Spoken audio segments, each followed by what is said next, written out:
Welcome to another Unwinding with Fiber and Fabric and Vlogmas 2022.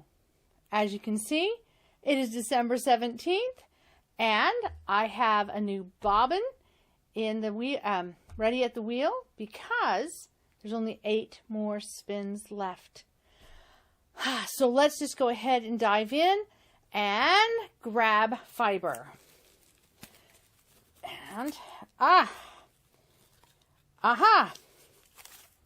we are going to start the new bobbin with the exhaust of lemon drop. So, after all that green on the last bobbin with only one peak of yellow, we're going to start off with the exhaust of lemon drop. And oh, let's put that for the camera to see. This one, I was really surprised. This one, the initial dye bath with the original fiber really had taken up a lot of the yellow. And so this exhaust is nice and light. It didn't happen with the other, the sun yellow that, let me adjust here so that I don't have the wheel directly in front of my face. With the sun yellow, there was a lot more yellow to it, and so the exhaust is pretty bright. But this lemon drop had really faded nicely. There wasn't that much dye left in the dye bath.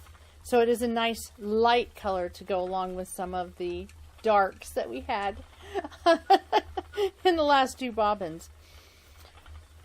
I am getting excited to see what this 3-ply is going to look like now that we're down to just the last 8 fibers. I am certainly anticipating an interesting green skein of yarn. It's been a fun spin. I must say that this this fin sheep wool has been a very pleasant spin. I know that the reason I've had so many neps is because I was rushed in my prep. And so I wasn't as careful to make sure that weak tips and things like that were taken care of before I started carding it, dyeing and carding it. But overall, though, as far as a friendly fiber to spin, I think this is a very friendly fiber. So if you can find a source for it, I would highly recommend giving it a try. It is probably a little scratchy for very sensitive skin. People like myself for next to skin softness. But as I think I could make a capelet out of this. I definitely could make mittens or gloves out of this. Anything that wasn't next to my neck and forehead. I have a hard time with anything but the softest, scratch-less wool against my forehead. I have never done well, even with the synthetics, the whole works. I have to be very, very careful. My forehead is very sensitive and my neck is very sensitive. But this fiber, I think, would be fabulous for gloves. Certainly I could do with slippers. Actually, one of the things that I have been thinking about making as soon as the Christmas season is over and the holiday themes have settled down just a little bit, and but it's still going to be going into sometimes what is our coldest month of the year, January. I've been thinking about making ankle warmers. So I have tried a number of times to wear hand knit socks, and I can wear them as slippers, but I can't wear them with shoes. I've tried, but it's something that my feet are just too sensitive, and I can feel every single knit stitch. Sadly, it is not something that that I can really do, and I wish I could, because I think they would be fabulous, especially when wearing boots. And that's what kind of brought me to an idea of these ankle warmers. So I had purchased myself a good pair of steel tip, believe it or not, steel-toed boots this past summer, because after having fallen down last year,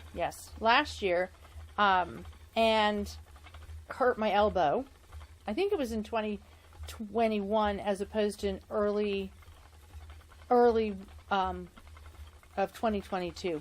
I can't remember, but I know I ended up hurting my arm, hurting my elbow, and I realized I needed to make sure that if I was going to go out and about and try to help, or at least supervise my husband as he's out working, chopping wood and clearing undergrowth and cleaning up the backyard, that I needed to have some sturdy boots. I needed to make sure I wasn't going to be at risk of twisting an ankle, but I also needed to make sure that I had a sturdy footing underneath. And that's the thing, because of the amount of moisture that we get here, because of the amount of root material from all of the different trees and stuff, the ground, even the ground that has our grass, is really kind of uneven. It's quite natural in its unevenness. And so even just walking around on the flatter grassy areas can cause me to to really feel like, a lot of extra energy is being expended just trying to keep my balance. So I went with some good solid boots. And amazingly, even though they are not the lightest shoe I've ever had on my foot, the extra weight is offset by the fact that I have so much more stability in wandering around. So I bought these boots. Well, the thing is, I no longer have a ton of socks that would count as boot socks. Because, well, I just haven't been wearing boots in a few years. So, at least not outdoor work boot type boots. So I started thinking about it. My little short socks work just fine, but they don't come up high enough to... where is my trash bowl today? They don't come up high enough to protect my ankles and the lower part of my calves from the top of the boot rubbing. And normally I haven't had a problem, but the other day I must have got moisture and debris in, and it really chafed my legs. And it takes forever for the skin to heal and not look horrible. Even after the irritation and pain and all of that goes away, it just takes a long time for my skin to heal. One of the downsides of having very pale skin is that, besides sunburn, is that any red marks stay very visible for a long time. So I had thought about this, and I was like, well, I'm going to have to get myself some boot socks. And then I thought, well, what if instead of getting myself some boot socks, I mean, the socks that I wear in my tennis shoes, my casual shoes, they would work. They work fine in the boots. They have lots of good cushioning, and they feel good on my feet. I just need to protect my ankles. And so I started thinking, well, what if I know that there are things like boot cuffs that you can have, that you can make. I know that about leg warmers because, oh, sorry, I have an itch all of a sudden. Because yes, I spent some of my youth in the 80s, and I had leg warmers.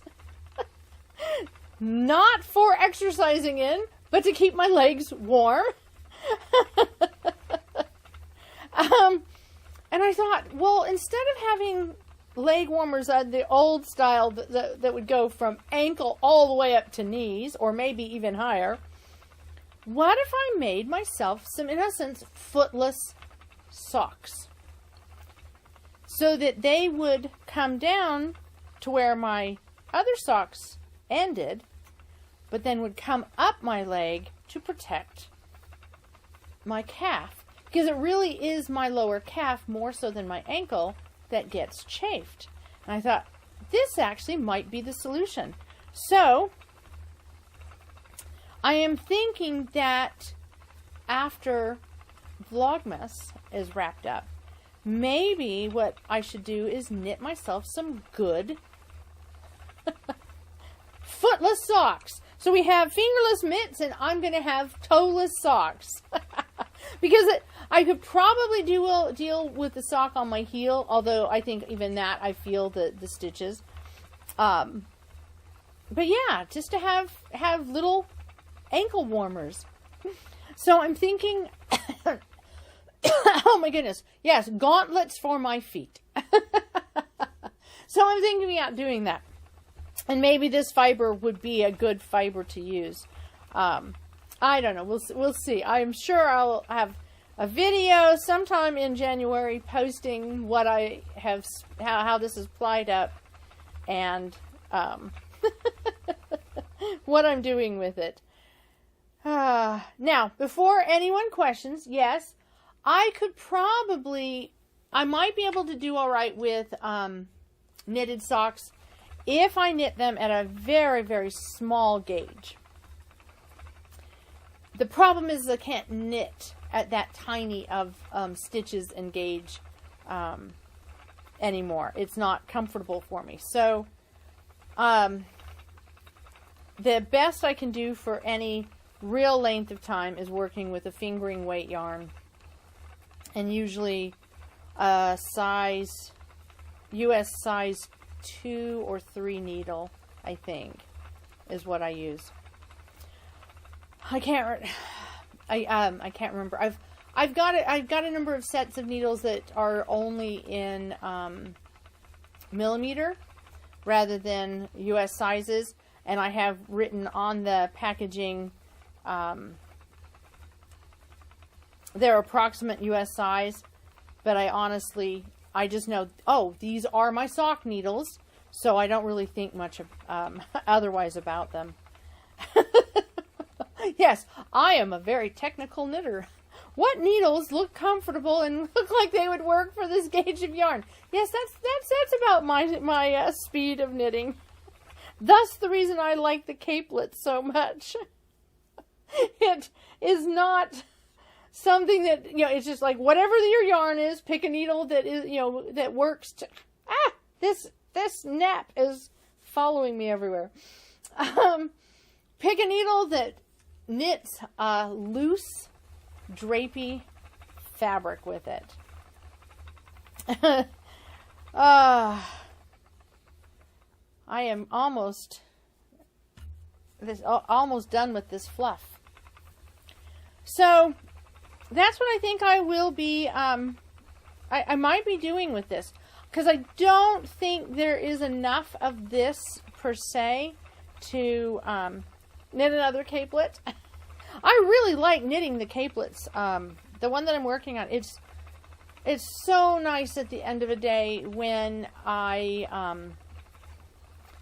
just want to sit down and watch a little TV, maybe some YouTube vloggers or something of that sort, and I don't want to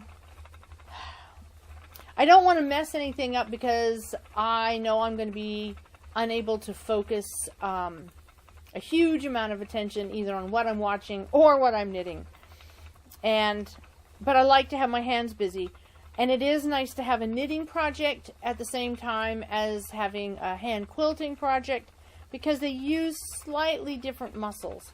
And when I start feeling strain from one, I can switch to the other. And yeah, so that's what I'm doing. I have a quilt that has no deadline that I'm quilting on. When I have quilts like that, they'll be put aside if I have smaller wall hangings or something like that I'm working on. And I like to have a knitting project. I always have a crochet on hand. I like to make crocheted hot pads, and so I always have or I like to do crochet, just crochet circles that I use as coasters in every room. So I make a number of fabric coasters, but the little cotton crocheted in around the size of the bottom of a mug, I have those all around the house. I don't think I can have too many of those at any one time, because they get buried under the project I'm working on or something. So having extra is good, because I can always find one. And I love having a cotton coaster, because if it is in the summertime and the beverage is sweating, it really does, absorb, so I don't have a puddle. So yeah, and I like to have them because it's a nice cushion base for whatever beverage I'm having, whatever vessel I'm drinking my beverage out of. I am almost done. So, yeah, footless socks, gauntlets for my feet, and I have yellow on my bobbin. Wow. So let's see what I'm going to have as my challenge of the day. It says bake a sweet treat, which is a good thing, because my husband has been hinting that he would like to have some butterscotch snickerdoodles made up. They are basically a sugar cookie recipe that is I guess you'd call it a drop recipe as opposed to a roll it out recipe. And it's basic sugar cookie recipe that I, once I make it into little balls, I roll it in cinnamon sugar. But the difference is I put butterscotch chips into the dough. And so you end up with the cinnamon, the sugar, and the butterscotch chips. And it makes a fabulous butterscotch snickerdoodle. So I am going to go make those. And you know what? I may just share the recipe. So keep an eye out. Keep an eye in the description. And we will see you tomorrow, hopefully after having eaten some snickerdoodles today. Enjoy your unwinding with fiber and fabric and this wonderful holiday season. And ta-ta for now.